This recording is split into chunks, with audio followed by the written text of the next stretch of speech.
반갑습니다. 육현주라고 합니다.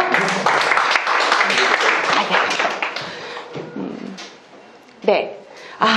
제가 오늘 잡은 제목이 7빛깔 인생 이야기입니다. 근데 오늘 깜짝 놀란 게 제가 이 주제를 잘못 건드린 거 아닌가 싶을 정도로 사기 전문가님들이 계셔서 이걸 제가 어떻게 지금 이 난국을 타개해야 할지 많이 어지럽습니다. 그러나 최인호 대표님 말씀처럼 제가 여기를 그래도 서겠다고 생각을 했던 이유 중에 하나는 인문학이라는 건 결국은 자신의 결을 만들어가는 거거든요. 그죠? 그래서 그 있는 고전을 나에게 어떻게 적용을 시키고 내가 어떻게 해석하고 어떻게 나를 볼 것인지가 중요하기 때문에 백인백색이 다 있을 거라고 생각을 했습니다. 그래서 제목 역시도 7빛깔 색깔 이야기예요. 그죠? 우리가 7빛깔 딱 하면 떠오르는 이미지가 있죠. 뭐죠? 무지개. 그죠? 이거 제가 찍은 거예요. 너무 예쁘죠? 이게 그때 우리가 8월이었나 9월이었나 밖에 갑자기 저 옆집 우리 현실이가 언니 밖에 봤어요. 무지개가 쫙 걸려있는데 너무 놀라서 데크로 막 뛰어나가서 그냥 맨발로 뛰어나가서 저 사진을 찍은 거예요. 찍고 보니 그러고 보니 나는 도대체 내 마음속에 언제라도 무지개를 한번 품어봤는지에 대해서 의문이 들더라고요. 의문이 들면서 어떻게 보면 이 무지개라는 건 어떤 빛의 스펙트럼에 의해서 나타나는 현상인데 내가 눈에 보이는 것만 보고 또 놓치는 부분도 있고 또 확대해서 어떤 부분만 또 보는 경우도 있고 이 무지개 하나가 주는 또 의미가 참 새삼스럽더라고요. 그런 상황에서 이제 우리 최인호 대표님이 선생님 한번 여기 무대에 서주세요 하셨을 때 이제 그날의 그 장면들이 생각이 나면서 그래 내가 좋아하는 사기에 있는 인물들을 이 7빛깔 무지개로 한번 그려보면 어떨까. 특히 이제 제가 우리 아까 얘기했다시피 우리 둘이는 첫 만남부터 둘이 손 붙잡고 펑펑 울면서 시작했던 사이여서 우리 삶이 녹아있는 그 마음 왜 울 수밖에 없었느냐면 둘은 그냥 통했거든요. 마음이 통했거든요. 그 마음을 이루는 바탕에는 항상 인간의 감정이라는 게 있잖아요. 그죠? 그래서 이 감정을 어떻게 한번 다뤄보면 좋을지를 한번 생각하게 됐습니다. 그래서 혹시 오늘 제가 강의 중에 조금 실수가 있어도 그것보다는 제가 여러분들이랑 나누고 싶어하는 그 마음에 조금 더 주목을 해주시면 참 좋겠다는 생각을 합니다. 이제 시작하겠습니다. 네, 반갑습니다. 저는 이렇게 나다운 별을 찾는 사람을 돕고 있는 육현주라고 합니다. 그래서 진성 리더십이나 또 인권, 인문학 가리지 않고 다 합니다. 그 이유는 생계도 관련이 돼 있기 때문에요. 딱 어떤 한 특정한 분야만 하기에는 이 바닥이 그렇게 녹록하지가 않습니다. 그래서 모든 걸 다 합니다. 네, 그래서 어떤 사람은 스페셜리스트가 아니어서 어떻다라고 얘기하실 수 있으나 그러나 저는 저 자신의 호기심이 또 온 세상에 다 뻗쳐 있기 때문에 이걸 공부하고 나면 또 저걸 또 공부하고 싶고 하다 보니 여기까지 이르렀습니다. 그래서 이런 일을 하고 있고요. 자, 여기 계신 모든 분들은 지금 당장 바로 이 자리에서의 각자의 삶은 또는 본인이 느끼고 있는 감정의 빛깔이 어떤 빛깔이라고 말씀하실 수 있어요? 이런 질문을 서로가 하지 않잖아요. 그죠? 근데 지금 나를 표현하는 색깔이 뭘까라고 생각을 해보면 우리 태성 청장님 어때요? 저는 검은색. 왜요? 희망이 저렇게 말할 줄 알았어요. 근데 검은색은 맞습니다. 희망이 없다고 모두들 얘기하십니다. 그러나 그거 알고 계시죠? 자, 제가 한번 다시 돌려볼게요. 제가 여기 글자를 7빛깔 인생 이야기에도 색상이 다 다르죠. 중간에 있는 색깔이야 당연히 뭐겠어요? 무지개 색깔이죠. 자, 첫 시작이 무슨 색이에요? 흰색이죠. 제가 흰색과 마지막 검은색을 두고 굉장히 고민을 많이 했습니다. 검은색으로부터 시작을 할까? 흰색으로부터 시작을 할까? 자, 근데 우리의 통념상으로 흰색은 언제나 비어있고 시작에 뭔가를 채울 수 있는 뭔가라고 생각하기 때문에 흰색을 배치했지만 사실은 온 우주의 시작은 무슨 색깔이에요? 검정이죠. 어둠 속에서 시작이 됐죠. 그죠? 그리고 그 어둠은 사실은 모든 색깔을 품는 색깔입니다. 저는 정 총장님이 틀림없이 검정이라고 얘기할 걸 알고 시켰습니다. 네. 그런데 그 얘기는 지금 그대가 가고 있는 그 길이 깜깜한 어둠이라고 생각하지만 사실은 모든 걸 품고 있기 때문에 어떤 색을 지금 찾아낼 것인지를 헤매는 그냥 길에 있을 뿐이라고 말씀드리고 싶습니다. 어떠세요? 네. 너무 잘 꾸미나요, 제가? 네. 저 원래 삐딱인데, 자기도 모르서 끄덕했어요. 네. 그래서, 네. 아마 제가 일일이 말씀을 여쭤보지는 못하지만, 마음속에서 스쳐가면서, 그래, 도대체 나의 색깔은 뭘까라고 한순간 생각이 머무르셨을 거라고 생각이 들어요. 자, 그런데, 우리의 그 빛을 내게 하는 그 빛은 도대체 무엇 때문에 영향을 가장 많이 받게 될까요? 혹시 선생님 바깥 조건일까요? 어때요? 잠시 생각에 머무셨구나. 우리가 저는 오늘 이렇게 화사한 분홍빛을 입고 왔습니다. 제 마음이 이렇게 화사해지고 싶어서 또 여러분들 앞에 밝은 인상을 주고 싶어서라도 이 분홍빛을 입고 왔단 말이에요. 그죠? 그런데 이 분홍빛이라는 것을 내가 입겠다고 작정을 할 때는 분명히 제 마음속에 깃든 어떤 감정이 움직일 때 내 빛이 가장 많이 드러나지 않을까 싶습니다. 맞나요? 그렇다면 그래서 왜 사기 이야기를 통해서 자신의 빛에 대해서 한번 생각을 해보고 내 마음 빛을 한번 찾아보자고 말씀을 드리고 싶으냐 하면요. 아까 저기 선생님께서 너무 멋지게 소개를 해주셔서 사실 제 강의 중에 있는 내용인데 막 뺏어서 하셨어요. 왜 사기인가에 대해서. 그 사기가 제가 왜 오늘 사기를 가지고 얘기해야 되는지를 얘기하기 위해서 저 젊은 날의 얘기를 이제 잠깐 드릴게요. 너무나 잘 아는 만리장성입니다. 이건 뭐 특별할 게 전혀 없습니다. 그 다음 여기를 보시면 여기가 어디일 것 같아요? 한자 읽으실 줄 아는 분들은 네, 뭔가 힌트가 있죠. 네, 어디일 것 같아요? 타이베이는 저기 대만이고요. 여기는 중국입니다. 네. 공자 문화재라고 돼 있죠. 공자는 곡부 사람입니다. 곡부. 제가 1991년도에 곡부 공자 문화재를 보러 갔다 왔습니다. 91년이라 그러면 그때 아직 우리나라는 수교 전입니다. 수교 전에 저는 용감하게 한 7번 그때 외교부라고 했죠. 그 외교부에 그 서류가 접수가 안 되는 걸 저는 7.8기로 계속 넣어서 결국은 비자를 받았습니다. 결국은 비자를 받고 혼자서 3개월 정도를 중국 중원을 떠돌아다녔습니다. 그때는 여명의 눈동자 혹시 보신 분들 있죠? 드라마.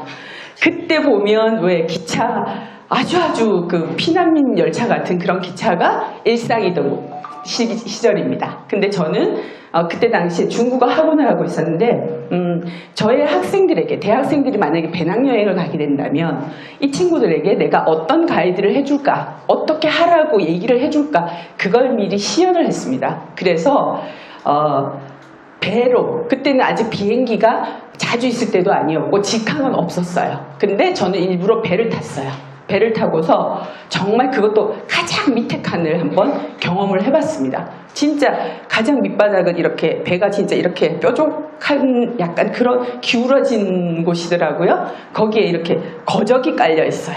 정말 그런 데서 한번 지내보면서 저 딴에는 극한 체험을 한번 해봤었습니다. 그래서 심지어는 천진에서 상해까지 가는데 그때 거의 18시간인가가 걸렸어요. 근데 자리를 구하지 못했어요.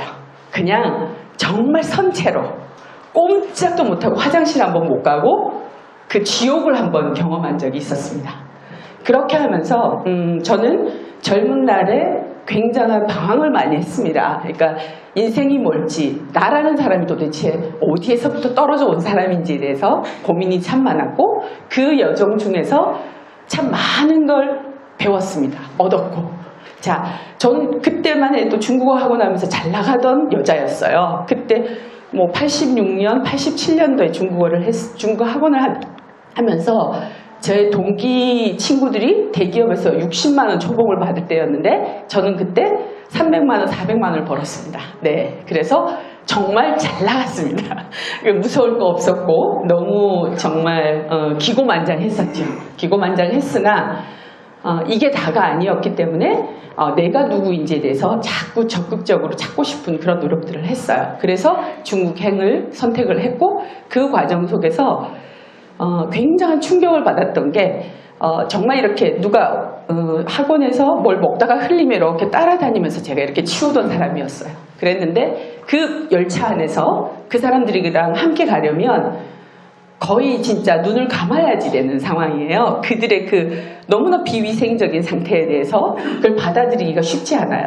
근데 어느 날 제가 장기 이제 여행 중에 너무 지치고 힘이 드는 거죠. 그 상황에서 깜빡 이 신혈이 막 나면서 식은땀을 그렇게 흘리면서 깜빡 잠이 들었어요. 근데 제가 아마 헛소리를 막 하면서 이렇게 깼나 봐요. 그랬더니 앞에 이제 앉아 계셨던 중국 분들이 그 여자분들, 그 아줌마들의 그 눈빛을 잊을 수가 없어요. 그들은 저를 계속 보고 있었던 거예요. 이 아이가 어떻게 되는 거 아닌가? 뭔가 이상하다. 얘는 자기 중국 사람 같지가 않은데 뭐 이런저런 복합적인 이제 그 호기심으로 계속 저를 지켜보고 있었던 거죠. 그러다가 나를 이렇게 보더니 빵이랑 우유를 이제 꺼내서 줘요.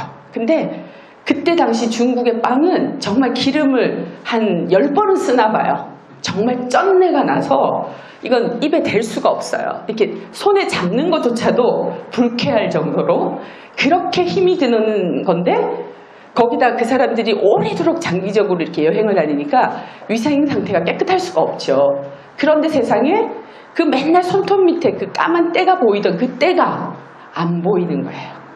드디어 그 사람들의 그 존재 자체가 보이기 시작하는 거예요. 그러면서 그 사람이 이렇게 건네주는 빵을 받아드는데 그렇게 눈물이 그냥 펑펑펑펑 쏟아지는 거예요. 그래서 거기에서 눈물을 막 흘리면서 나라는 사람이 모자랐다고 내가 이렇게 구별하고 판단했을까에 대한 첫 번째 어떤 각성이 있었어요. 그러면서 그 다음부터는 그 나머지 중국 여행이 참 편안해졌어요. 제 마음에서 그런 구별심을 걷어내고 나니까 정말 마음이 편해지면서 즐거워지는 거죠. 그 사람들을 보는데 드디어 사람으로 보이기 시작하는 거예요. 그때 당시를 생각하면 지금도 살다 보면 정말 헤아릴 수 이건 뭐 그 끝을 알 수 없을 만큼 악한 들도 있더라고요. 그랬을 때 그 사람으로 인해서 상처를 받고 힘들어질 때면 그때 그 순간을 떠올립니다. 그 순간을 떠올리다 보면 아 그래 인간이야. 또 그 인간은 때로는 악하기도 하고 때로는 선하기도 하고 때로는 내게 힘이 되는 사람이기도 하고 그런 존재들이다라고 생각을 하면서 하게 됐죠. 이렇게 중국과 저의 질긴 인연이 시작이 됐습니다. 자, 시진핑이죠, 그죠? 시진핑은 역사는 현실의 근원이다라고 얘기를 하면서 국학 살리기를 아주 1994년부터 시작을 했습니다. 그래서 전 세계에 공자 아카데미를 심기 시작했어요. 그야말로 심었다는 표현이 정말 맞습니다. 그러니까 그 미국과는 그렇게 적대적인 관계에 있으면서도 아주 다량의 물량 공세로 공자 아카데미를 운영을 합니다. 자, 이 시진핑과 사기 사마천하고 어떤 관계가 있냐면 바로 시진핑의 고향이 사마천의 고향이었던 한성과 몇백 킬로밖에 떨어져 있지 않아요. 우리는 몇백 킬로면 너무나 먼 곳이지만 그들에게는 그냥 한 지역 사람이나 다름없습니다. 그래서 시진핑은 이 사마천의 사기를 자신들의 정신의 뿌리로 만들었어요. 자, 저는 중국인들을 이해하기 위해서는 사기를 읽지 않으면 안 된다고 생각합니다. 그 이유 중에 하나는 정통 역사학자들은 비판합니다. 사마천 아까 어떤 선생님께서도 소설가라고 말씀을 하셨어요. 그죠? 소설이라고 말씀을 하셨다시피 사마천의 이야기는 다른 역사가들이 다루지 않는 것들을 볼 줄 아는 눈이 있었기 때문에 그들에게 그렇게 낯설게 비칩니다. 왜냐하면요, 상상할 수 없는 인물들을 사마천은 담고 있어요. 예를 들자면 점쟁이 이야기도 나오고요, 협객 이야기도 나오고요, 또 건달들의 이야기도 나오고요. 어떻게 보면 리그에 있는 그 사람들을 끄집어내서 그 사람들의 삶을 재조명합니다. 그러면서 정말 극적인 스토리텔링을 아주 잘했습니다. 그래서 바로 이게 중국 민족이에요. 중국 민족은 늘 그 중화 사상이라는 그 어떤 중심적인 사상 안에서 맥락을 만들어 나가고 구성할 줄 아는 사람들입니다. 중국이 이렇게 대국 굴기라고 하면서 다시 일어설 수 있었던 이유 중에 하나는 자기 자신의 이야기를 텍스트에서 컨텍스트화 할 줄 알기 때문입니다. 만약에 그들이 그냥 그 역사적인 사실만 갖고 얘기를 할 것 같으면 그들의 부침도 얼마든지 가능하지만 다시 그들이 이렇게 일어설 수 있는 것 중에는 스토리텔링의 힘이 그렇게 강합니다. 그저 스토리텔링이 아니고요, 자신의 것이 된 맥락화된 내러티브의 스토리텔링입니다. 남의 이야기가 아니고 누구의 얘기? 내러티브의 자기의 이야기들을 할 줄 압니다. 그 가장 첨봉에 바로 누가 있어요? 사마천 사기가 있습니다. 그래서 저는 사마천 사기 속에 있는 인물들을 하나하나 쫓아가다 보면, 또 그들을 해석해는 사마천의 시선을 쫓아가다 보면 중국인들을 참 깊이 이해할 수 있었습니다. 그래서 우리 왜 막 옛날 무협소설 같은 거 보면 막 장풍 빡빡 쏘고 그 장자에서도 대붕이 한 번 날면 삼천리를 가고, 자, 우리는 말도 안 되는 과장이라고 하고 말도 안 되는 얘기라고 하지만 그들은 가능한 얘기였던 거예요. 왜일까요? 그들이 보는 눈앞은 우리는 겨우 보일 수 있는 100m 가시거리를 그들은 몇 킬로미터를 자기들이 영역이라고 생각하는 사람들입니다. 그러니 우리보다 훨씬 많은 꿈을 꿀 수 있고 크게 꿀 수 있는 거예요. 절대 우리나라를 폄하하자는 게 아니고, 그건 어쩔 수 없는 물리적 공간 안에서 인간들이 볼 수 있는 한계치를 자꾸 정해져 버리는 거죠. 그런 의미에서 그래서라도 이 사마천은 시진핑에 의해서 더더욱 조명이 됐습니다. 그래서 제가 이렇게 정보를 드린 것처럼 시진핑의 중국 몽이 바로 사마천 사기를 바탕으로 한 시나리오입니다. 다시 중국을 일으킬 수 있다라고 생각을 했고, 그래서 보세요. 미국 고등학교에, 그죠? 그들이 적대국이라고, 경쟁국이라고 생각하는 미국 고등학교에 중국어 과목 개설을 7천만 달러를 지원하는 이런 상황에서 어떻게 그들의 문화가 퍼지지 않겠습니까? 이런 상황인 거죠. 그래서 그 첨봉에 있는 이 사마천 사기는 5천년 중국 역사 중에 5분의 3을 담고 있습니다. 그 한나라 시대까지 5분의 3을 담은 데다가 52만 6,500자라는 어마어마한 분량이 들어있지요.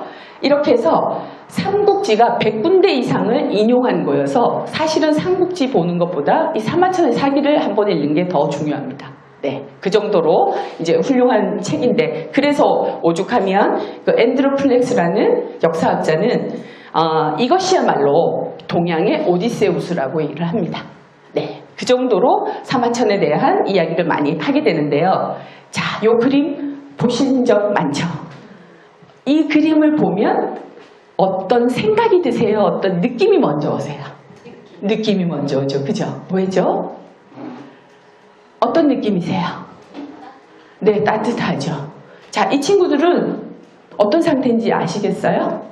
네, 엄마 뱃속에서 나오자마자 거의 지금 죽음을 경험하고 있는 어린 쌍둥이에요. 그런데 이 쌍둥이 중에 지금 어깨를 결고 있는 저 친구가 그 옆에 브리엘이 숨이 뛰지를 않는 거예요. 그러니까 바로 이 카이리가 저런 포옹을 하는 겁니다. 근데 놀랍게도 이 기적적인 이 사진이 정말 이 아이를 살렸습니다. 그래서 둘은 지금 아주 건강하게 잘 살고 있습니다. 자, 이 한 장이 주는 의미가 이미 직관적으로 마음이 먼저 우리가 흔들리잖아요. 그죠? 이게 참 따뜻하다 내지는 어떠하다. 자, 역사 속 인물이라고 해서 그들이 호쾌하고 장대하고 어떤 생각이나 신념만 강한 것이 아닌 거죠. 그들의 그 신념을 움직이게 하고 그 호쾌함을 만들 수 있었던 건 그들 마음 근본 속에 움직이고 있는 그 마음의 흐름, 감정의 흐름이 바로 그 역할들을 하고 있는 거예요. 그래서 제가 우리 7빛깔 색깔로 나간다고 했으니까 희노애락 애오욕으로 한번 풀어볼까 합니다. 그래서 희라는 건 저는 그냥 존재 자체로 그냥 네가 좋은 상태라고 저는 생각을 합니다. 이유가 없습니다. 그죠? 마냥 좋은 거예요. 이유가 없어요. 그냥 좋아요. 그냥 우리가 그냥 뭐 아주 가까운 관계일수록 그런 얘기를 많이 하죠. 이름을 딱 부르고는 왜? 그럼 그냥. 자, 그 그냥이라고 나오는 그 말은 존재 자체를 인정하는 말이라고 저는 생각을 합니다. 존재 자체를 인정하기 때문에 그냥 좋다라는 표현이 나오는데요. 바로 이 인물이 우리 왜 삼천갑자 동방삭 뭐 이런 그 장수의 의미로 얘기하는 그 동방삭의 이야기입니다. 이 동방삭의 지금 표정을 한번 보세요. 어때요? 뭔가 아주 어떤 음모가 숨어 있는 것 같고 뭔가 재밌는 일이 벌어질 것 같은 그런 표정이죠. 저 쥐고 있는 건 뭘까요? 이야기 보따리. 역시 그림책 하시는 선생님이어서 상상력이 이쁩니다. 네, 저 보따리 안에는 한무제가 그걸 줬어요. 그 신하들한테 맛있는 고기를 이제 나눠주기로 한 거예요. 근데 이제 그걸 분명히 담당하는 사람이 있을 거 아니에요. 근데 이 동방삭이 아무리 기다려도 그 담당하는 그 관리가 나타나질 않는 거야. 기다릴 수 없어서 그냥 자기가 임의대로 칼을 하나 뽑아와서 자기가 잘라가고 싶은 만큼 딱 잘라냅니다. 잘라내고는 저렇게 딱 울러매고 그냥 가버린 거예요. 가버리고 나니까 궁중안에서 난리가 났죠? 아직 임금님 손도 안 댔는데, 또 하라고 하지도 않았는데, 이렇게 가지고 가버리니까 이제 추궁이 있을 거 아니에요. 그러니 이제 와서 하는 말이, 황제시여, 제가 죽을 죄를 지었습니다. 네, 잘못했습니다. 이러면서 그냥 넙죽 엎드리는 거예요. 그러니까 이제 황제가, 한무제가, 참나, 이러면서, 그래, 알았다. 네가 진정으로 깨달은 것 같으니 용서해주마. 라고 했어요. 그러니까, 네! 그러고 다시 일어나서, 다시 넙죽 절을 하더니, 붙이는 말이 이겁니다. 감히 황제의 검으로, 황제가 아직 허락하지 않은 고기를 덥석 잘라가서 가져갈 수 있는 나의 용감함에 대해서 또 너는 죽을 죄가 졌다는 걸 알아라 이러면서 또 얘기를 합니다. 그러니까 이제 한무제가 너무 기가 막힌 거죠. 그러고선 또 붙이는 말이 그에 더해서 그 맛있는 고기를 아내를 주겠다고 가져간 그 용기에 대해서 또 너는 죄를 지었다. 그러니 황제에게 또 죄를 사해라 이렇게 얘기를 합니다. 그만큼 배짱이 있고 자기 하고 싶은 대로 그 한무제를 두고 할 수 있었던 거예요. 그런데 한무제가 어떤 사람입니까? 아주 권력가에 무서운 포악한 사람이기도 했습니다. 그런 사람이 어떻게 동방삭을 그냥 두고 볼 수 있었느냐? 동방삭은 그렇게 얘기하면서도 늘 황제의 기색을 살필 줄 아는 사람이었습니다. 그래서 어떤 타이밍에 이런 말을 해도 되는지 빠져도 되는지를 너무나 잘 아는 사람이었어요. 그래서 황제에게 얘기를 할 때도 언제나 때를 기다릴 줄 알았고 언제 해야 되고 하고 싶은 말 근데 하고 싶은 말을 늘 다 했어요. 그러니 한무제는 이 사람이 너무 재밌는 거예요. 너무 재밌어서 이 사람에게 아주 벼슬은 별거 아닌 벼슬을 줬어요. 근데 늘 옆에 끼고 있었어요. 뭐처럼? 정신적인 멘토처럼. 그래서 뭐 어떤 나라에서 벌어지는 큰 어떤 결정이라든지 농업이나 부국강병에 관계되는 그런 이야기조차도 누구에게? 한무제는 동방삭과 재미삼아 얘기 나누듯이 얘기를 나누는 거예요.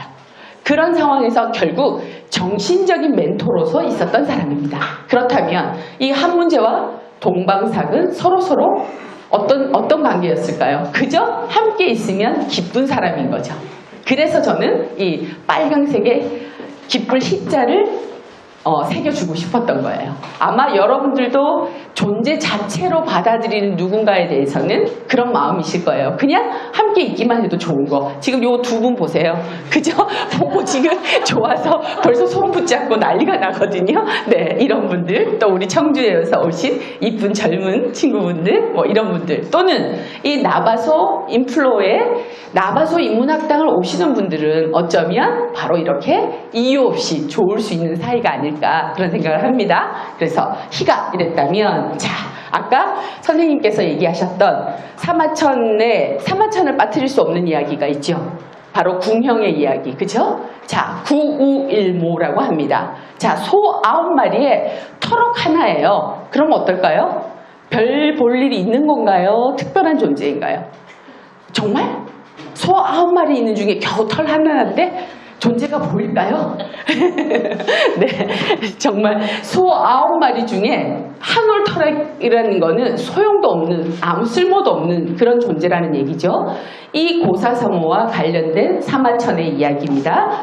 사마천은 왜 궁형을 당할 수밖에 없는 상황이 됐느냐면 자기하고 쉽게 얘기하면 궁중 입사 동기가 있었어요. 그 입사 동기가 이릉이라는 사람입니다. 이 이릉이라는 사람이 함께 이제 들어갔던 사람인데, 이 이릉이 어느 날 흉노족을 정벌을 하러 갔다가 포위가 되면서 이제 말하자면 지원군이 가기로 했는데 지원군이 오지 않았던 거예요. 그 바람에 생포가 돼버렸어요. 생포가 돼서 적에게 이제 이 이릉이 워낙 뛰어난 신철기물한 인물이었으니까 흉노족도 이 사람을 귀하게 다룬 거죠. 그래서 이제 데려갔는데 이게 이제 어떤 음모론에 그냥 갇히게 됐어요. 그래서 그동안 이제 이릉을 굉장히 싫어했던 사람들이 이참에 황제에게 막 이제 나쁜 얘기들을 막 하는 거죠. 모함을 하는 거죠. 그러니까 온 궁중에서 이제 조정에서 난리가 난 거예요. 그 상황에서 이제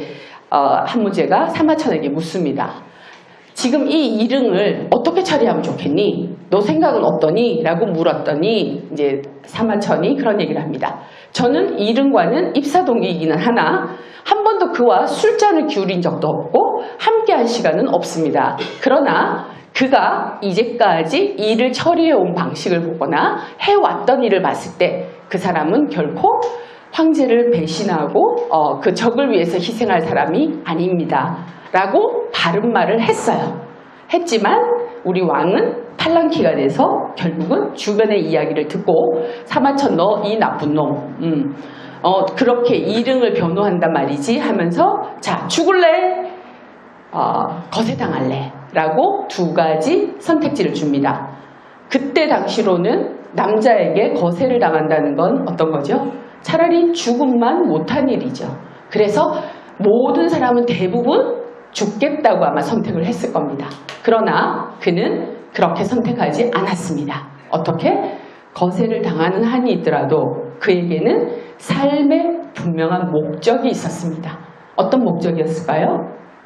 아버지 사마담으로부터 유언을 받기를 너는 끝까지 살아남아서 당대사를 써야 된다라는 유언을 주셨고, 그 사람은 그 사마담이 사마천을 굉장히 독특한 방식으로 어릴 때부터 훈련을 시켰어요. 10살쯤 되면서부터는 사마담 역시 사가였기 때문에 궁중에 있는 모든 어떤 그 비기들도 다 읽을 수 있었고, 그런 상황에서 자기 아들에게도 그 공부를 다 시켰어요. 다 시키고 어떤 지역에 말하자면 답사 가는 거 있죠. 그때마다 아들을 꼭 데리고 다닌 거예요. 데리고 다니면서 세상이 어떻게 돌아가는지, 중국 전역에서 무슨 일이 벌어지고 있는지를 정말 그 산골 구석구석까지 다 찾아다니면서 보게 했습니다. 그랬기 때문에 사마천이 남들이 미처 보지 못하는 그 많은 이야기들을 가지고 있을 수 있었던 거죠. 이런 교육의 그 효과도 있었고, 또 사마천은 말하자면 마음속에 삶의 목적이 분명했던 거죠. 그래서 그래 좋다. 내가 만약에 지금 이 순간 죽어버리고 나면 나의 죽음이라는 건 바로 소 9마리 중에 털 하나 날려서 없어지는 거랑 똑같다. 그런데 나는 이 치욕을 견디고 끝까지 살아남아서 이 당대사를 쓰겠다. 라고 결심을 하게 됩니다. 처음에는 이는 분명히 분노로 시작을 했겠죠. 그죠? 분하고 억울하고 그래서라도 내가 한번 보여주고 말리라는 생각을 했겠지만 그 뿌리에는 어떻게? 어릴 때부터 이미 마음속에 심어진 삶의 목적이라는 그죠? 그 분명한 뿌리가 너무나 깊게 드리웠던 거죠. 그래서 이 분노를 어떻게? 역설적으로 에너지화 시킨 사람입니다. 그래서 사마천은 더더욱 위대하다고 생각을 합니다. 자, 사마천이 가장 존경에 맞지 않는, 그러니까 사기 전체에서 가장 존경하는 인물 중에 하나가 바로 이광이에요. 이광과 정자산이라는 사람, 이 두 사람을 사마천은 가장 존경했습니다.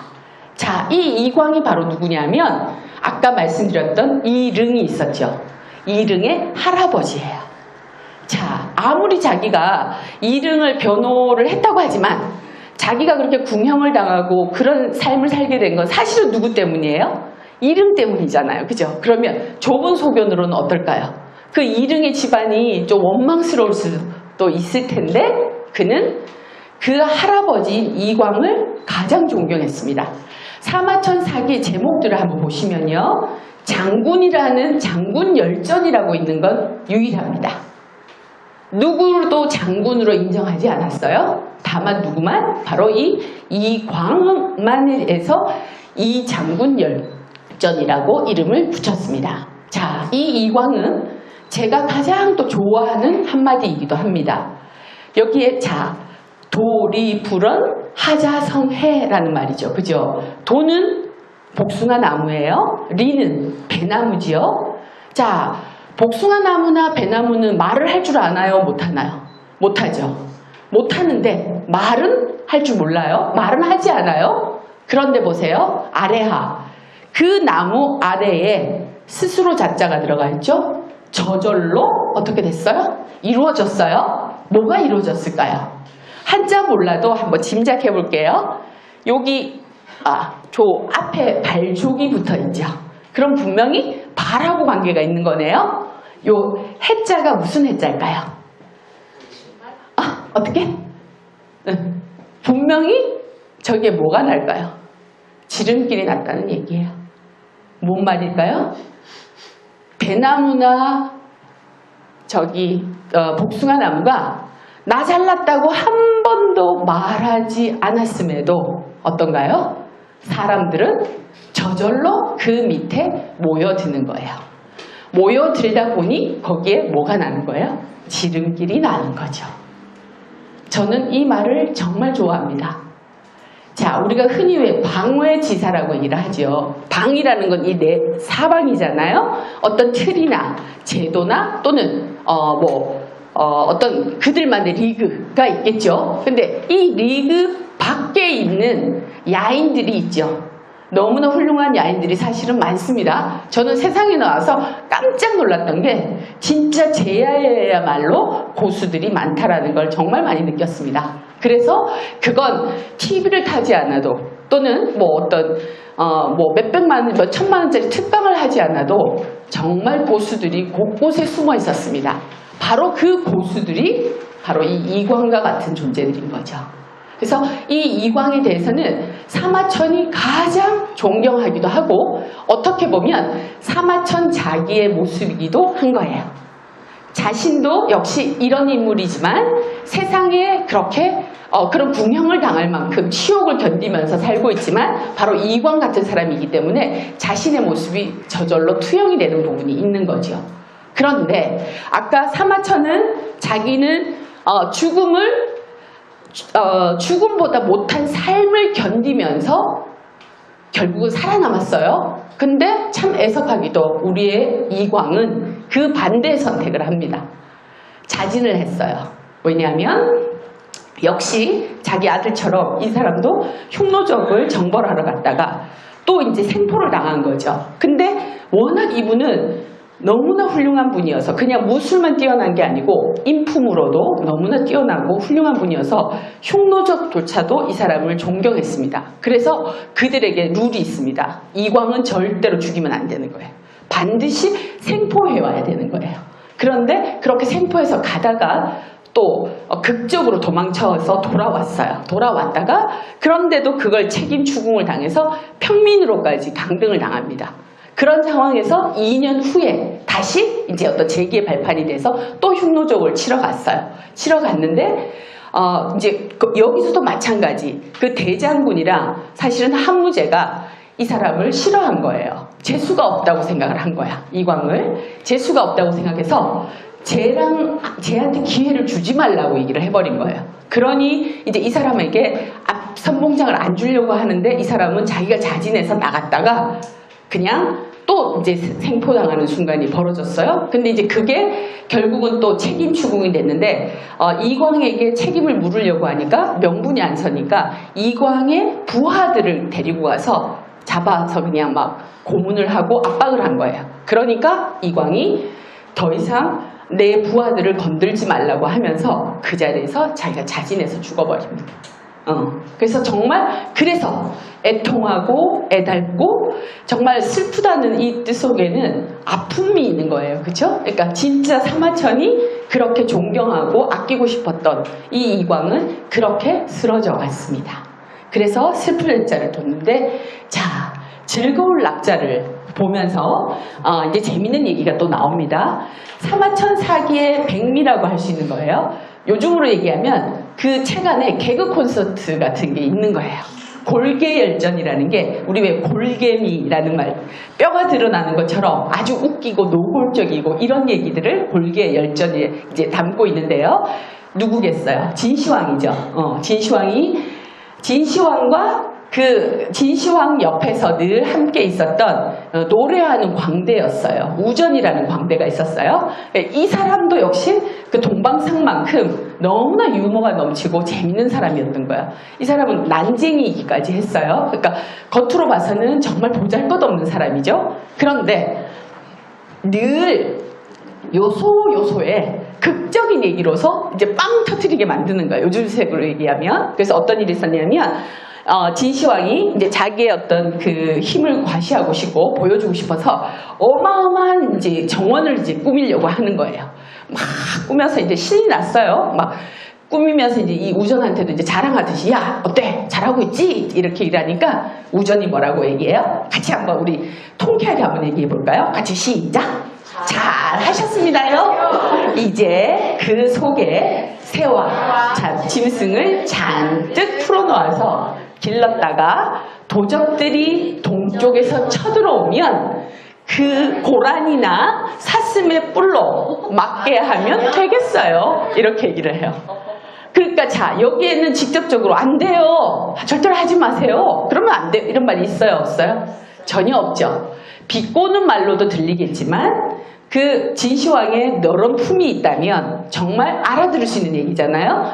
자, 이 우전은 한 번도 네가 잘못했어 비난하거나 평가하지 않아요. 어떻게? 유머라는 건 어떻게? 상대를 긍정해 줍니다.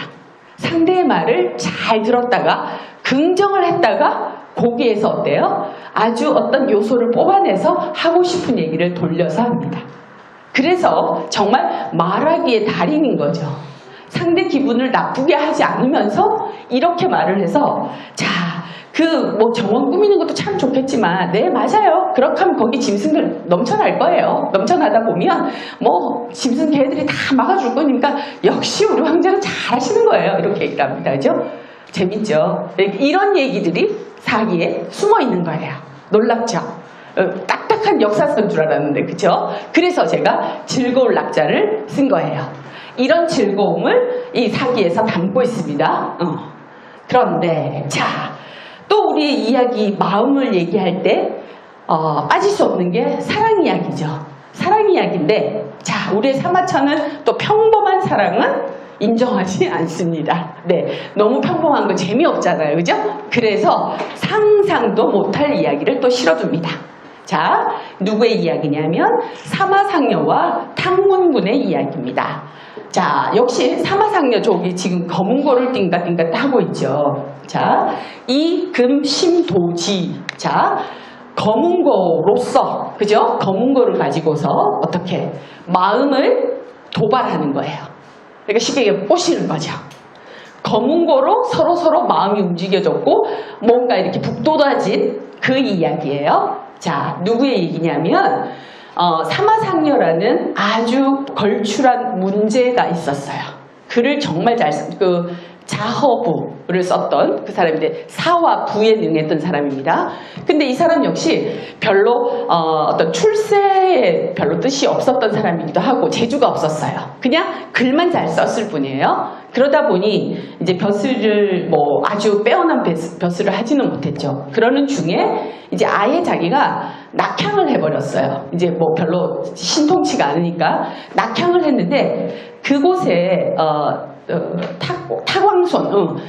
탁왕손이라는 사람이 있었고 또 왕리였나? 이름 갑자기 잊어버렸네. 그 현령이 있었어요. 그 현을 다스리는 사람이 있었는데 그 왕현령이 이 사마상녀의 숨어있는 명성을 계속 들었던 거예요. 그래서 오자마자 이 사람은 요즘으로 치면 왜 이회수 문학관을 지어주듯이 그렇게 하면서 아낀 거예요. 이 사람을 우리가 잘 모셔야 돼 하면서 이제 사마상녀를 극진하게 대했어요. 그러니까 사람들이 도대체 저 인간이 누군데 우리 현령이 저렇게 혼이 쏙 빠져있지? 하고 이제 호기심을 가질 수밖에 없었죠. 그 중에서 그 지역에서 가장 부자가 바로 탁왕손이었어요. 그 사람이 이제 호기심을 갖고 도대체 사마상녀라는 인간이 어떤 인간인지 좀 불러와봐라. 이제 초청을 해서 파티를 연 거예요. 연회를 열었는데 보니까 이제 사마상녀는 쉽게 얘기하면 내성적인 사람이었어요. 그래서 어디 나서는 것도 싫어하고 오로지 그냥 선비처럼 글만 쓰는 사람이었는데 안 가겠다고 하는 거예요. 그러니까 이제 뭐 그 현령도 이제 막 큰일 났죠. 어떻게든 이제 모시고 간 거죠. 모시고 갔는데 그런 이유는 사마상녀가 말도 잘 못해요. 눌변가였어요. 그러니까 말을 잘 못하는 눌변가이다 보니 누구 앞에 나서는 게 이제 겁이 나는 거죠. 그래서라도 안 가려고 막 이제 사리를 쳤는데 어찌어찌 이제 끌려가다시피 해서 갔어요. 갔는데 세상에 검고까지 연주를 하라는 거예요. 막 이 사마상녀가 너무너무 화가 나기도 하고 하는데 그 순간 그 커튼이 쳐져 있는 그 뒤로 누군가가 슬쩍 실루엣이 보이는데 너무 환상적인 여자가 하나 싹 보이는 거예요. 아싸, 맞아요.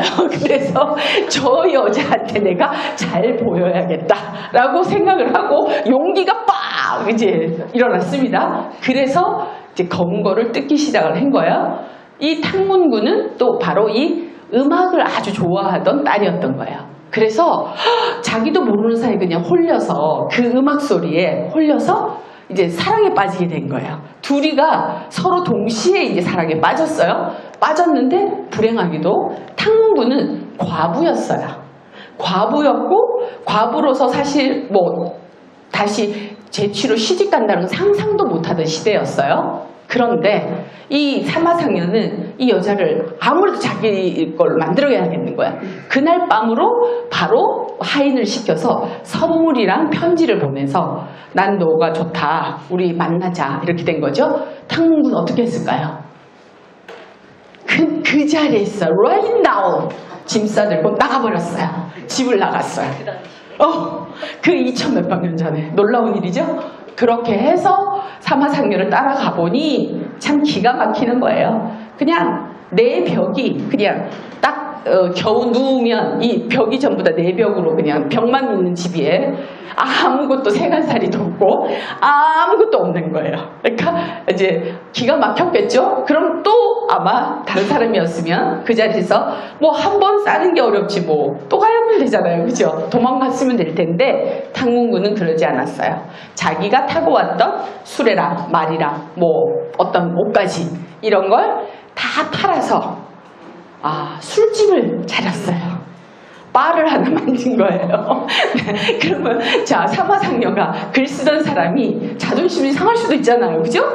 그래도 내가 선비인데 어떻게 얘가 이런 걸로 지금 하지? 하겠지만 우리의 사마상여도 천생연분 찰떡궁합이었습니다. 열심히 주모를 돕는 거예요. 그래서 그릇을 씻고 하면서 그 술 장사가 너무너무 잘 되는 거예요. 그런데 그의 아버지도 이제 몇 년이 지나면서 보니까 자, 니들이 얼마나 가나 한번 두고 보자 했는데 너무나 성실히 둘이서 알콩달콩 잘 사는 거 보고 나중에는 결국 있는 재산을 떼줘서 경제적으로도 이제 편하게 만들어줬죠. 그것뿐만 아니라 그때 그렇게 술집을 하면서 삼천수의 시를 쓴 거예요. 사와 부를 3천수를 썼더니 그게 소문이 안 나겠어요? 소문이 나죠. 한무제가 그걸 보고 와, 얘야말로 진짜 실력가다 해서 당장 불러올려서 벼슬을 다시 하게 됐던 그런 이야기입니다. 자, 결국 사랑한다면 그들처럼이에요. 맞죠? 우리가 창의성을 어떻게 기르느냐라고 사람들이 많이 얘기해요. 저는 딱 한마디 합니다. 사랑하면 보인다. 내가 진짜 그거에 대해서 뭘 해야겠다라고 작정을 하고 이걸 정말 관심을 갖고 사랑하기 시작하면 나도 모르는 아이디어가 생겨요. 그죠? 사랑하면 보이고 사랑하면 들려요. 참 묘하게 내가 눈길이 머무는 순간 그때부터 머리가 돌기 시작합니다. 그러니까 혹시 나는 창의력이 없어 라고 말씀하시는 분은 핑계에 불과합니다. 어떻게? 극적으로 사랑하십시오. 그게 일이 됐건 사람이 됐건 사랑하면 반드시 보입니다. 네, 그래서 제가 사랑하는 사랑 애자를 이 사마상여와 탕문군의 이야기로 한번 꾸며봤고요. 자, 이것도 아주 재미있는 얘기입니다. 자, 이걸 악자로 읽으시면 될까요? 안 될까요? 안 돼요. 네. 뭐죠? 미워할 오자로 읽는 겁니다. 그래서 자, 여러분은 사랑과 미움이 다른 결이라고 생각하세요? 자, 사랑하지 않았던 사람을 미워할 수 있나요? 증오할 수는 있어도 미워한다는 건 기본적으로 뭐였죠? 사랑했던 감정이 있기 때문에 미워할 수 있는 거예요. 그쵸? 자, 미워하는 것과 증오하는 것은 확실히 달라요. 그래서 저는 사랑과 미움이 사실은 한 선 안에 있다고 저는 생각을 합니다. 그랬을 때, 자, 노자 한비자 열전에 나오는 위영공과 미자하라는 이야기입니다. 쫄깃쫄깃한 얘기입니다. 자, 이 시대 때도 그렇죠. 옛날에 그 황제들 중에는 어떻게 했습니까? 미소년들을 자기의 어떤 몸종처럼 시종처럼 데리고 있으면서 사실은 어떻게 쉽게 얘기하면 동성연애를 했었죠. 그죠?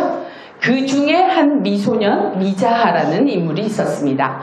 이 친구가 위영공이 그저 얘만 쳐다만 봐도 좋은 거야.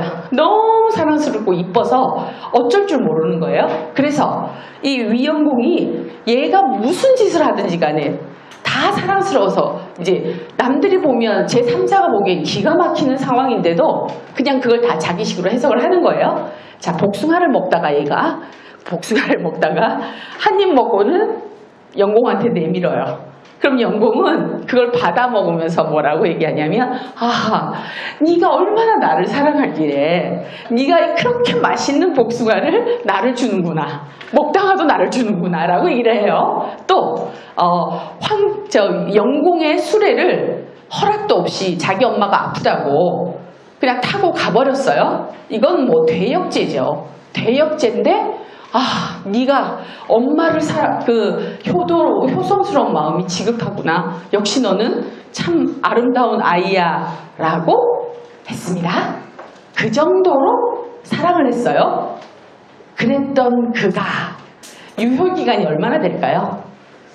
3년. 맞습니다. 네. 암만 길어도 3년이에요. 그죠? 이거 과학적으로도 증명이 돼 있는 거예요. 그 3년이 지나고 나면 근데 방법이 있습니다. 아직까지 30년 사랑하시는 분들은 3년마다 다시 하시는 거예요. 맞죠? 그래서 지금 그 사랑을 잘 이어가시고 계시다고 봅니다. 그런데 자, 3년이 되고 나니까 진짜 콩꺼풀이 저절로 벗겨지는 거예요. 벗겨지기 시작하니까 이게 꼴 보기 싫은 거야. 이제 뭐라고 얘기를 하냐면 저놈을 당장 가두어라. 저놈은 옛날에 지가 먹던 걸 나한테 주기도 했고 나한테 허락도 구하지 않고 그 수레를 가지고 지가 갔던 대역죄인이다라고 얘기를 하면서 내칩니다. 자, 사랑했던 사이도 이 정도인데, 그죠? 자, 미자가 했던 행동이 변했나요? 아니죠.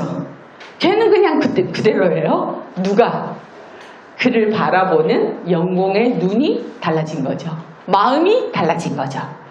이렇게 우리 사람의 기준이라는 것도 절대적인 게 있습니까? 없습니까? 없어요. 뭐 때문에? 마음이 움직여서. 그죠? 마음이 어떻게 움직이느냐에 따라서 그 기준들이 왔다 갔다 합니다.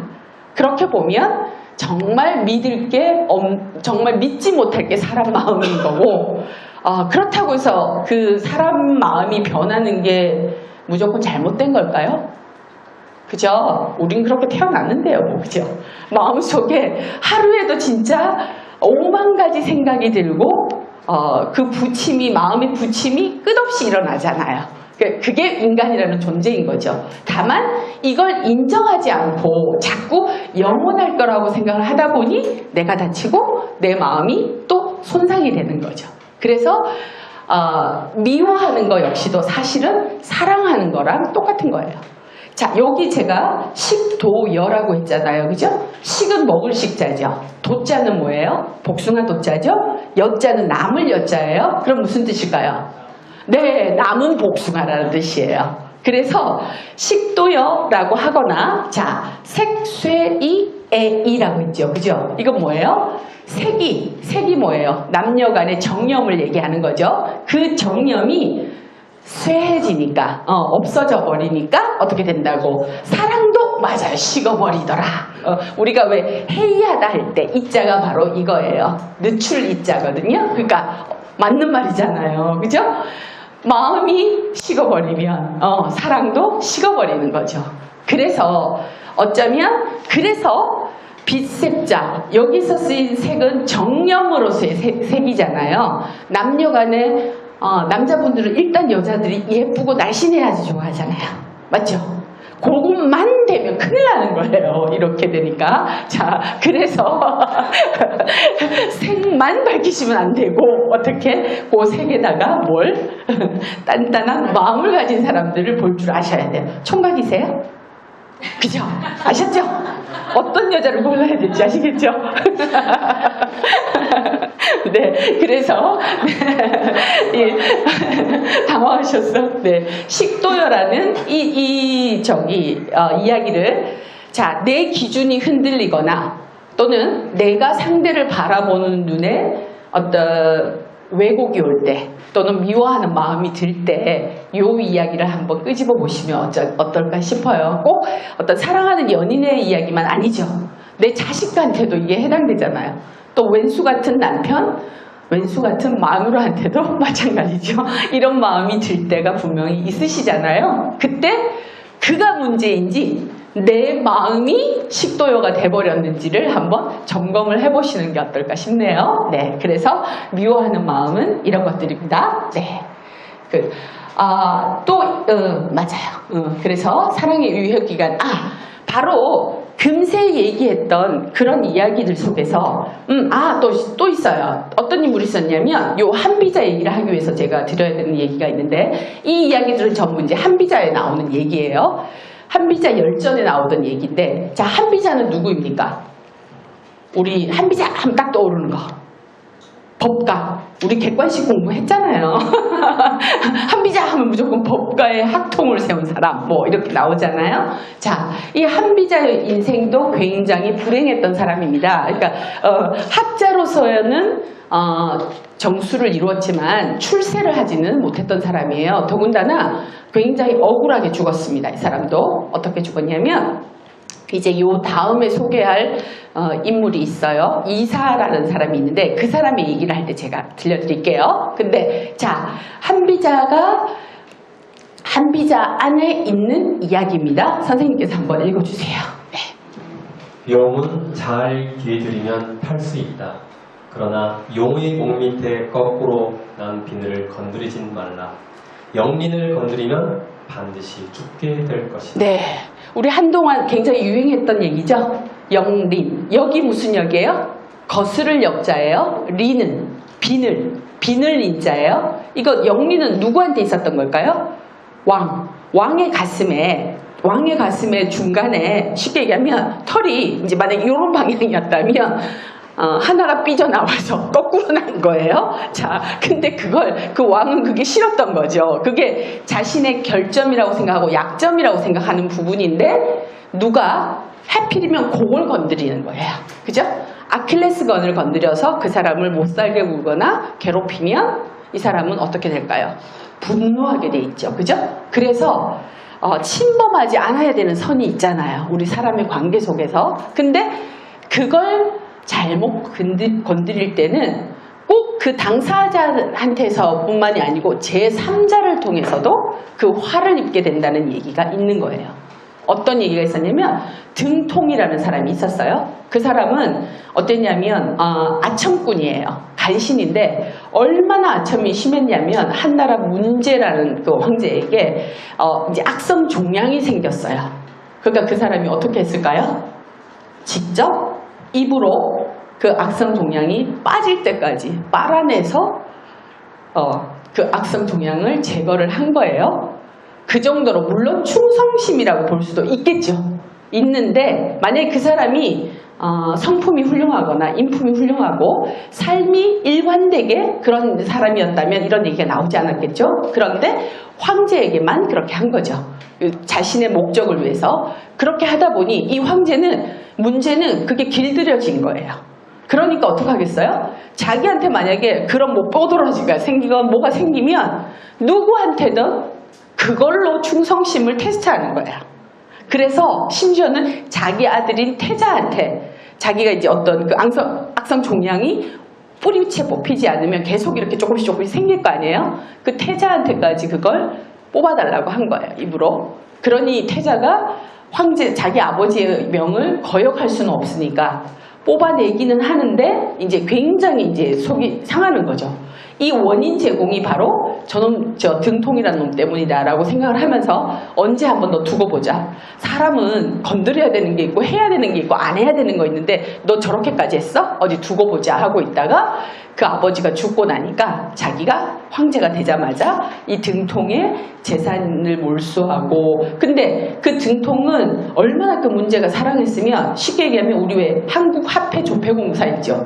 그 조폐공사 그 권력을 얘한테 준 거예요. 그러니 얘는 뭐 무한정으로 화폐를 찍어내고 재산을 어마어마하게 모으고 있었죠. 그랬는데 그 아들인 태자로부터 모든 걸 몰수당하고 완전 마지막에 비참하게 됐어요. 그래서 이 영린이라는 게 꼭 그런 권력가들에게만 해당되는 얘기가 아니고 우리가 왜 친구들 간에도 또는 어떤 관계 속에서 늘 좋았는데 딱 말 한마디 때문에 틀어지는 경우가 있어요. 그죠? 그건 그 사람에게는 정말 치명타가 되는 어떤 한마디일 수가 있어요. 그걸 잘못 건드리게 되면 이제 회복할 수 없는 관계가 되는 거죠. 그런 것을 얘기할 때 우리가 영린이라는 얘기를 하게 됩니다. 그래서 이 한비자의 이제 어떤 비참한 삶이 이제 드디어 이 욕이라는 건 욕망을 표현하는 거죠. 이 욕망의 이야기를 할 때 우리가 곁들여서 할 수가 있는데 이 사람은 이사라는 사람이에요. 이사는 진시황의 가신이었어요. 오른팔 이상이에요. 이 이사라는 인물은 어떤 인물이었냐면 말단 수문지기에 불과했어요. 수문지기에 불과했는데 어느 날 시골지와 도시지를 연상할 수 있는 일이 이제 이 사람한테 벌어졌어요. 시골에서 성문을 지키고 하다가 한번 대도시에 이제 나가게 됐는데 거기에서 뭔가 광해에 이제 뭔가를 가지러 갔다가 거기서 쥐를 만난 거예요. 쥐가 이제 왔다 갔다 하는데 시골쥐들은 자기가 나타나면 혼비백산해서 다 도망을 가는 거예요. 그런데 이 도시쥐는 자기가 들어갔는데도 쳐다보지도 않고 이렇게 그냥 아무렇지도 않게 그냥 유유자적 돌아다니면서 먹고 싶은 거 먹고 이러더라는 거예요.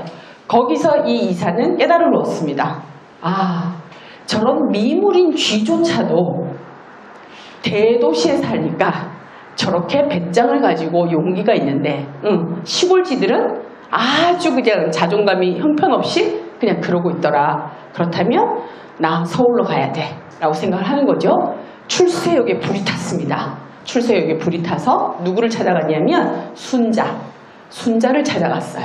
그 순자를 찾아가서 그때 당시에 순자가 말하자면 그 시대에 어떤 학통을 이루고 있던 사람이었던 거죠.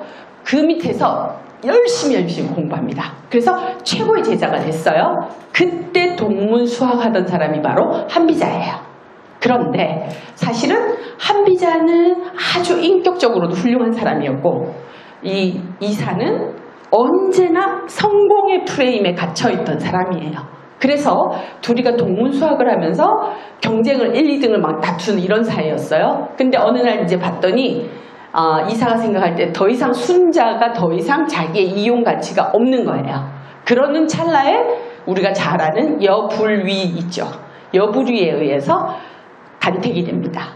스카웃이 돼서 어디로 가게 됐느냐? 바로 진시황의 어린 진시황. 아주 어렸을 때 6, 7살밖에 안 됐던 진시황 옆으로 갑니다.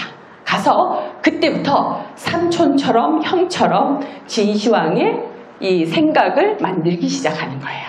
그렇게 해서 진시황에게는 이 이사라는 존재는 아버지 이상의 정말 진시황은 참 불우한 시절을 어린 시절을 보냈거든요. 외로움이 컸기 때문에 이 이사가 입에 혀처럼 움직여주니까 너무 좋았던 거예요. 그래서 그냥 모든 걸 의지하고 이렇게 된 거예요. 그래서 이사는 결국 이제 눈앞에 대망의 왕을 제외한 그 바로 밑자리 까지 갈 수 있는 그 상황이 된 거예요. 그런데 청천날벼락이 떨어집니다.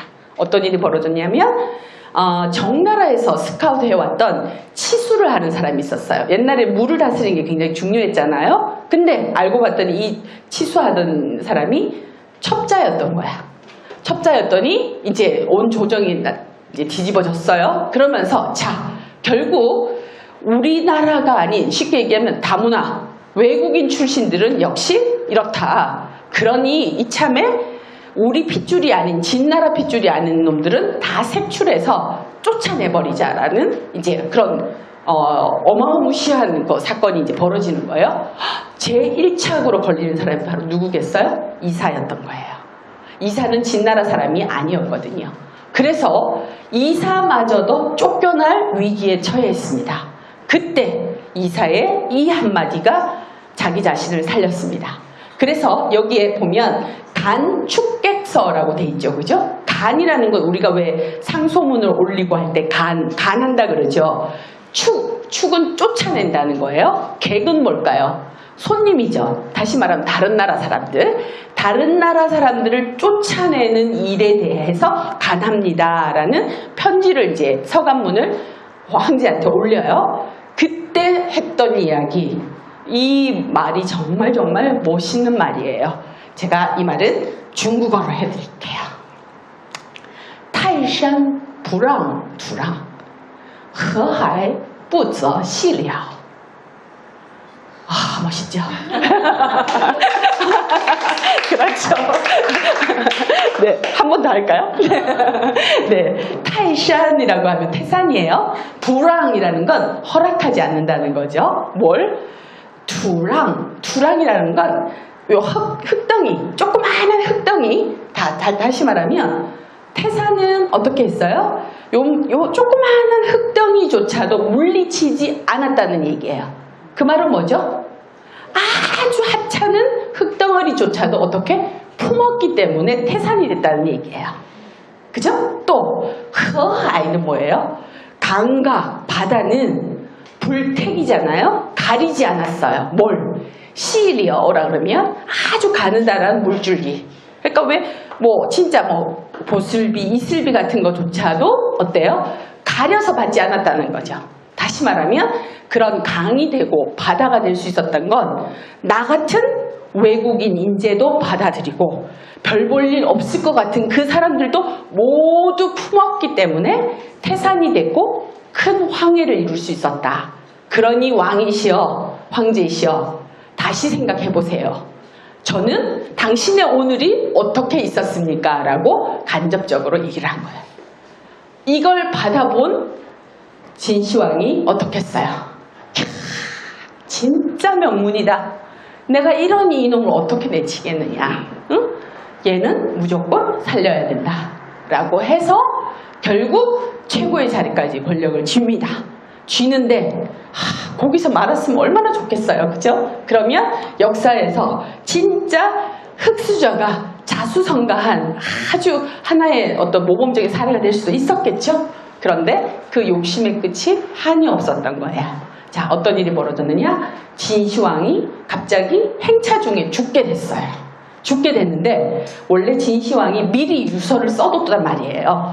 부차라는 자기 첫째 태자한테 자기 왕위를 물려주기로 다 해놨는데 누가 환관이었던 조고라는 아주 아첨꾼이 있었어요. 이 조고가 부차가 왕이 됐다가는 1착으로 제거되는 게 자기 자신입니다. 그러니까 절대로 이 부차를 왕으로 만들어서는 안 되는 거예요. 그래서 둘째 아들인 호해라는 둘째 아들 어리버리한 애가 있었어요. 걔한테는 그러니까 쉽게 얘기하면 뽕도 하게 해주고 맛있는 주지육림만 차려주면 얘는 무조건 좋다고 하던 애였어요.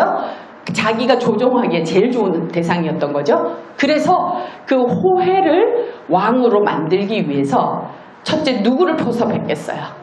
바로 이사를 포섭합니다. 네가 만약에 내 뜻을 동조하지 않으면 너는 몽념에 의해서, 그러니까 부차의 제1사수가 있었거든요. 그 몽념이라는 사람에 의해서 숙청 대상이라 1호가 너야. 그러니 그냥 나랑 같이 뜻을 같이 해서 호해를 어떻게든 왕으로 올리자. 이렇게 되는 거예요. 이사가 처음에는 진시황에 대한 의리 때문이라도 죽어도 안 된다. 그래서는 안 된다라고 했지만 자기 목숨이 달려있는 것에서는 어쩔 수가 없었던 거죠. 그래서 할 수 없이 이제 받아들이게 돼요. 진시황은 너무나 비참하게도 최후의 죽음이 비참했어요. 자, 길 가다가 행차 중에 죽었다고 했잖아요. 근데 얘가 죽었다는 걸 알리면 어때요?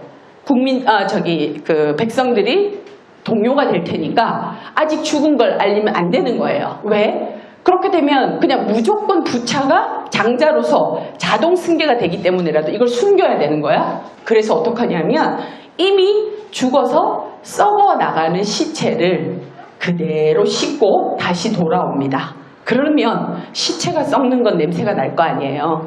어떻게 할게요? 참 기가 막히게 젓갈 있죠, 젓갈. 지역 특산물을 산 것처럼 젓갈을 몇 수레를 앞뒤로 끌게 하고 그 사이에 진시황의 시체를 싣고 궁궐로 돌아옵니다. 참 비참한 얘기죠. 진시황의 마지막이 이렇게 끝났습니다. 그렇게 해서 돌아와서는 호해를 왕으로 세우고 환관 조고가 자기 마음대로 휘둘러 댔던 거죠. 근데 이사는 그 조고에 의해서 끝까지 영광을 누렸냐 하면 그럴 수가 없죠. 조고가 어떤 사람입니까? 자기 입맛에 안 맞으면 1착으로 제거해야 될 대상이 되는 거죠. 참 놀랍게도 진시황 때 중국에 왜 그 지독한 형벌들이 다 만들어졌어요. 그 만들고 세팅한 사람이 누구였겠어요? 이사겠죠, 이사. 그 형벌 중에는 허리가 잘려서 죽는 형벌도 있었어요. 상상을 해보세요. 허리만 잘라놓으면 어떨까요? 차라리 목을 따는 게 낫지. 허리가 잘리면 아직까지 위는 뛰잖아요. 그죠? 자기가 만들어놓은 자기가 그 형벌을 만든 것에 자기가 죽습니다. 그런데 이사는 그럴 수밖에 없었던 게 저는 그게 어떻게 보면 바로 자기의 업보라고 생각이 들어요. 아까 얘기했던 한비자 있죠. 한비자가 어떻게 하지도 않았는데 시기심이 많았던 거예요. 그런데 진시황이 소문을 들었어요. 어디서 들으니까 한비자라는 인물이 정말 이거래. 그 사람을 한번 데리고 와서, 왜냐? 진시황도 법가의 바탕을 둔 국시를 세웠잖아요. 그러다 보니 한비자를 데리고 와야겠어 라고 했어요. 그러니까 이 이사가 어떻게 하냐면 한비자 저하고 그 동문 수학하던 친구니까 제가 데리고 오겠습니다 해놓고 데리고 와서는 어떻게 했냐면 진시황하고 만나기는 했어요. 그런데 참 안타깝게도 한비자 역시 굉장한 눌변가였어요. 말을 잘 할 줄 모르는 사람이었던 거예요. 그러니까 쉽게 얘기하면 진시황 앞에 가서 PPT 막 이런 프레젠테이션을 멋지게 했어야 되는데 말을 너무 못하니까 사람 매력이 없는 거예요. 그러니까 진시황이 이제 별로 흥미가 없어져 버린 거죠. 그 상황에서 그런데도 불구하고 이사는 아무리 생각해봐도 쟤를 살려뒀다가는 언젠가는 자기 자리가 위태로워질 수도 있고 한비자를 없애야 되겠다라고 생각을 해서 또 모함을 해서 자진하게 만들었어요. 그 약을 먹고 죽게끔 만들었거든요. 그러니까 결국은 자기의 업보를 자기가 지고 가는 거죠. 저는 이 이사의 이야기를 제가 한 몇 년 전에 굉장히 젊은 친구들이 많은 그룹에 가서 한번 강의를 한 적이 있었어요. 근데 그 강의를 하면서 저는 사실 그 몇십 명 있는 중에 딱 한 명을 겨냥해서 이 얘기를 했어요. 제발 그 친구가 이런 사람이 되지 않기를 바라는 마음으로. 그 친구는 성공 지향을 넘어서서 이미 도가 지나쳐 있는 사람이었기에 이런 강의를 듣고 강의를 하는 것 역시도 자신의 어떤 스펙이라든지 자기를 포장하기 위한 그 어떤 하나의 수단이었어요.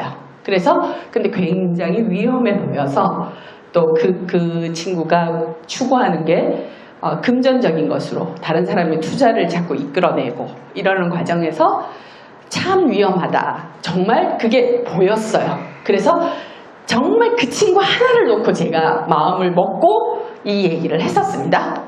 했는데 결과가 어떻게 됐을까요? 네, 못 알아들었어요. 참 슬퍼요. 그 친구는 결국 지금 몇십억 그 투자자들에게 돌려주지도 못하고 맨날 이 머리끝부터 발끝까지 시장하고 그걸 늘 올려대던 친구였는데 어느 날 사라졌어요. 지금 그의 행방이 앞으로 어떻게 될지는 알 수 없으나 저는 정말 그때 참 안타까웠어요. 그 친구가 제발 알아들어줬으면 했는데 역시 떠드는 사람 떠드는 사람이고 씹어 먹어야 하는 사람은 누구예요? 자기더라고요. 그죠? 그 자기 자신이고 자기가 선택할 때만이 그게 보이고 들리는 거구나 라고 생각이 들어서 이 이사의 얘기를 하다 보면 그 친구가 늘 생각이 나요. 그렇기도 하고 안타깝기도 하고 그 젊은 날의 그 한때의 욕망이 정말 그 욕망이라는 전차에서 뛰어내렸어야 되는데 그걸 뛰어내리지 않았던 거예요. 그래서 그의 미래가 어떻게 될지 참 조마조마한 마음으로 지켜보고 있는 친구가 있어요. 그래서 이런 얘기를 이제 드리면서 이제 마무리가 다 돼가는데요.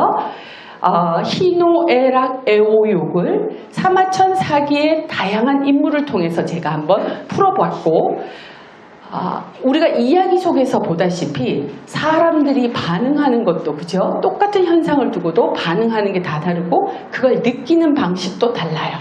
우리 여기 계신 지금 거의 한 30분 다 돼 가시는 것 같은데 정말 깜짝 놀란 게 저는 이제 오늘 제 친구들 내지는 뭐 이런 분들이 좀 중후하신 분들이 계시기 때문에 우리 젊은 친구들이 혹시라도 여기 물 이런 거야? 이거 다시는 안 오고 싶은데 이런 마음이 들까봐 참 걱정이 됐어요. 근데 깜짝 놀랍게 진주에서 오셨다고 하고 청주에서 오셨다고 하고 정말 참 많이 놀랐습니다. 놀라기도 하고 저렇게 마음이 움직여진다는 거 그건 정말 자기가 자기의 마음 근육을 어떻게 키워나가야겠다고 작정한 사람들의 모습이거든요. 그래서 진짜 개인적으로 너무 감사하고 몇 년 후에 우리가 또 만날 일이 있으면 이 젊은 분들이 어떻게 변해 계신지를 정말 보고 싶은 마음이 굴뚝 같아요. 아마 우리 인플로의 최인호 대표님과 서로 연계를 하다 보면 또 우리가 만나지겠죠. 자, 그러면서 제가 정말 좋아하는 그림입니다. 자, 어떤 느낌이 드세요? 이제 막바지입니다. 힘내십시오. 자, 어떤 느낌이세요? 물론 앞에 선생님들께서 틀렸다는 말씀이 아니에요. 그건 우리가 정말 이 자체만으로 그런 따뜻함이 느껴져요. 근데 저는 또 하나의 해석으로서 저도 우리 친구처럼 느꼈거든요.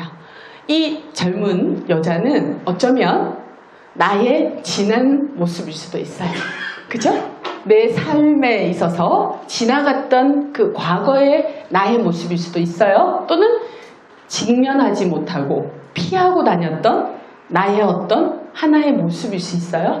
그 모습은 좀 더 성숙해지고 원숙해지고 내지는 정말 아픔이 뭔지 고통이 뭔지를 깨닫고 난 뒤에 나 자신에게 토닥토닥 할 수 있는 위로가 될 수도 있겠다라는 생각을 합니다. 자, 이런 말씀을 드리는 이유는 어떤 세상에 존재하는 어떤 위로보다도 자기가 자기 자신을 다독일 수 있어야 돼요. 그죠? 요즘의 젊은 분들은 나다움에 대해서 참 잘 알아요. 그래서 나다움에 대해서 또는 나라는 것을 중심으로 세상을 볼 줄 알아요. 그런데 우리 40대 이상, 50대, 60대 분들은 언제나 역할로서 있었어요. 그죠? 아빠로서, 가장으로서, 집안의 어떤 뭐로서, 엄마로서. 그런데 그 과정에서 다행히 큰 고비 없이 잘 넘겨오셨으면 참 좋았겠지만 지나갔던 시간들에 대해서 한 번쯤은 회역하는 순간들이 있을 거예요. 그랬을 때 자기 자신에 대해서부터 먼저 긍정해 주시고 자기 자신을 먼저 위로해 주시고 자기 자신에게 자꾸 끊임없이 물어주세요. 내 마음이 어떤지, 지금 내 감정이 어떻게 흘러가고 있는지, 그래서 나는 지금 편안한지 행복한지 슬픈지 물어주시고 그런 후에 누구에게? 바로 옆에 보이는 그 누군가에게 말이 필요할까요? 필요 없을까요? 사실은 말이 필요 없어요. 그죠? 이 노인처럼 어떻게? 그냥 가만히 어깨에 손만 얹고 있어도. 그죠? 나를 세운 나의 그 마음을 전달만 할 수 있어도 이미 이 여자분은 다시 일어설 수 있는 용기를 가지게 될 거라고 생각을 합니다. 그건 저 자신도 이미 느껴봤던 일들이고요.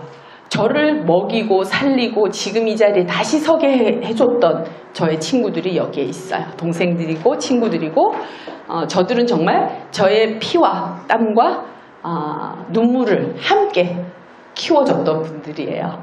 그래서 바로 그런 친구들로서 저 역시도 이제는 역할을 바꿔서 제가 그들의 어깨를 또 이렇게 감싸 안고 시간을 함께 나고 공간을 함께 나기를 원하게 됩니다. 저는 사마천 사기에 나오는 그 숱한 인물들을 통해서 우리가 느낄 수 있는 희노애락, 애오욕이 긍정받아야 마땅하고 그게 인간이고 그래서 지금의 내가 있는 것이고 이전의 나 역시도 그게 최선이었다고 생각을 합니다. 그래서 나의 모습뿐만 아니라 그들의 모습을 통해서도 또 내가 걸어가야 할 길을 한 번씩 연습을 해두는 거라고 생각을 하면서 이 인문학의 깊이를 하나하나 채워서 결국은 저만의 무늬와 결을 만들어가는 게 바로 인문학일 거라고 생각을 합니다. 이렇게 오늘 사마천 사기에 대해서는 이미 어르신들 중에 어르신이라고 하면 잘못했고요. 저랑 같은 동년배분들 중에는 이미 사마천 사기에 대해서 많이 알고 계신 분도 계셨겠지만 역사적 인물로서 존재하던 그 이야기가 한 개인에게 있어서 어떻게 맥락화가 되고 콘텍스트화가 돼서 자신의 얘기를 할 수 있게 되는지에 대해서 조금 함께 느껴보는 시간이셨다고 하면 저도 만족하겠습니다. 자, 또 제가 마지막으로 또 질문으로 이게 바로 생사관이죠. 네, 생사관이라는 건 뭐예요? 말 그대로 사느냐 죽느냐를 내가 어떻게 보는 것인가에 대한 이야기입니다. 우리 사마천이 그 궁형을 견디면서까지도 살아야 했던, 존재해야 됐던 이유가 있었죠. 아마 여러분들의 가슴 속에도 분명히 그럼에도 불구하고 지금 나로 서야 되는 이유들이 분명히 있으실 거라고 생각을 해요. 그래서 제가 이 사마천 시진핑이 어마어마한 그 한성시에 조성한 사마천 공원에 있는 동상입니다. 저는 직접 거기를 가서 사진을 찍었던 거고요. 정말 놀라운 공원이 거기에 조성되고 있어요. 입이 쩍 벌어지다 못해서 정말 기절하고 싶을 정도로 큰 규모의 공원을 세워서 후학들에게 보여주고 있습니다. 사마천을 어떻게 공부해야 되고 중국몽을 어떻게 꿔야 되는지를 보여주고 있어요. 거기에서 사마천이 얘기했던, 자, 우선 해석은요, 사람은 반드시 한 번은 죽는다. 그죠? 그런데 그 죽음이 태산보다 무겁고 소중한 죽음이 있고, 또 어떻게? 그 기러기의 털처럼 가벼운 죽음이 있다. 쓰이는 바가 그 다름을 결정한다는 거죠. 자, 우리는 태어났습니다. 죽어가는 모습에서 내 마지막 묘비명에 정말 어떤 느낌의 이야기, 어떤 나의 한마디가 실릴지, 내가 나를 어떻게 쓸 것인지, 내가 내 마음을 어떻게 쓸 것인지에 따라서 삶은 방향을 조타수를 또 다르게 할 거라고 생각합니다. 그래서 멋지게 중국어 한마디로 끝내겠습니다. 네. 人不有一死，或重于泰山，或轻于鸿毛，用之所去意也。